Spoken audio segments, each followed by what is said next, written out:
Mas,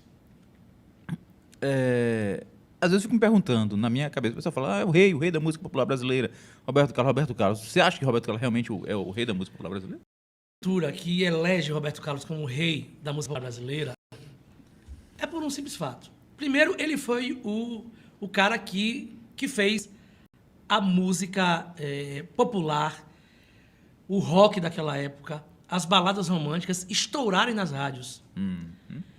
Naquela época, existiam as rádios em poucos lugares. Era Rio de Janeiro, São Paulo. Inclusive, a gente ouvia a Rádio Mundial lá na roça, depois de Atiúba.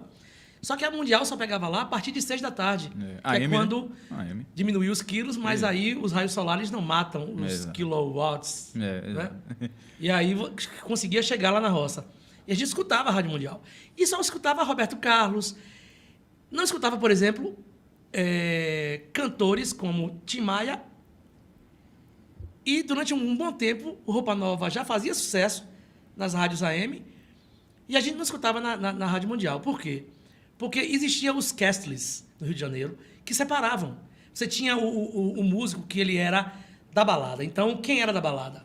Que estava no auge. Era o Tremendão, Erasmo Carlos, Roberto Carlos, que fazia muito sucesso, Vanderleia. A galera ali da Jovem Guarda. Renato e seus Blue Caps. Então, essa turma, eles comandavam um castle que as rádios que faziam parte desse grupo, é como se fosse aqui um grupo das 5 rádios que difundiam a música no país. Então, eles montavam o castle e só tocava quem pagava o bicho para a rádio. Aí tá o segredo. Isso, né? Aí tá o segredo. Né? Então, por exemplo, o Roupa Nova não tinha dinheiro, eles não estavam capitalizados e naquela época não rolava show, porque os equipamentos de som com altas tecnologias vieram surgir dos anos 80 para cá. Foi quando veio o Rock in Rio em 1985. Sim. E os grandes festivais começaram a chegar. Porque antigamente era cada um com sua caixinha de som. Você está pensando que o Woodstock foi aquela pauleira toda de som que existe hoje no Rock in Rio e nesses festivais que acontecem, como o The Town, que aconteceu agora? Não era assim, não. Tinha um palco, sim, um palco principal. Mas o som, Sérgio, não ultrapassava os 20 metros. Tinha gente de sobra e som faltando. As pessoas ouviam o fio da música tocando e a galera cantando, entendeu? É isso mesmo. Só que o que acontecia? Eles liberavam alguns canais, você levava a sua caixa de som e você ligava lá. Então, se eu tivesse a 200 metros, em Woodstock, por exemplo, foi assim. Se eu tivesse a 200 metros do local, eu ia para lá.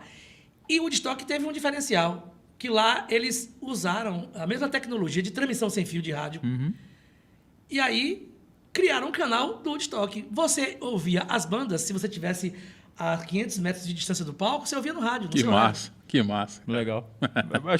Acho que valia mais a pena, né? Show de bola, extraordinário. Você quer ver uma coisa que rolou na pandemia em Salvador?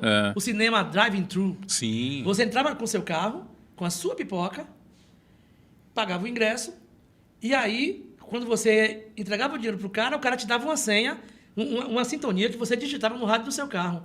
Tá lá o telão gigantesco exibindo o filme e você dentro do seu carro ouvindo o áudio no seu som. Pô, legal. Então o Cine Drive-Thru na pandemia funcionou assim. Era um canal de transmissão sem fio. Pouca gente sabe disso. Uma rádio pirata. Você não tem microfone sem fio hoje? Sim, era um canal HF. VHF e tal. Então, esse tipo de sintonia você pode criar. Você compra um aparelho. Sim. Inclusive, o próprio aparelho de microfone sem fio. Basta que você descubra qual é a sintonia. Você vai passar o dia todo ali no rádio, experimentando número por número até ver qual é a sintonia. Isso. Chegou, pronto. Beleza. Hoje tem muito microfone que ainda é a base da FM. Ô, Cioli, vamos falar da Mamutes enquanto você descansa e aquece sua voz para fazer outro sonzinho.